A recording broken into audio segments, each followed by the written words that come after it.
John Paul! Hello? Ay, Wala ka na pala sa homicide? Operator ka na ngayon? hindi, pinababantayan lang sa akin to eh. Mapo ka muna, Lia. Thank you, John Paul. Thank you. Ah, nag-iisa ka yata. Wala kasi ang daddy nasa kantin kumakain. Ah, mabuti naman. Walang sumusunod sa'yo Doberman. Wala naman kaming aso Tatay mo. Naigdig pa sa aso. Kanya tuloy, hindi na kita nakakausap eh.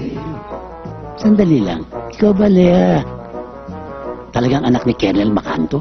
Oo naman. May kamalasan ka rin eh. Dahil maganda siguro nanay mo. Ay, ubod talaga ng ganda, Mami. Ubod ng ganda. Doon ka ng mana.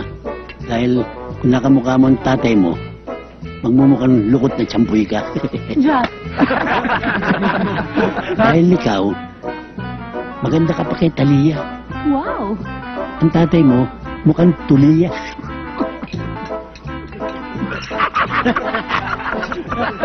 Mukha ka kuya! Mukha mo mukhang tahong! Kaya palagay ko ito ng timing.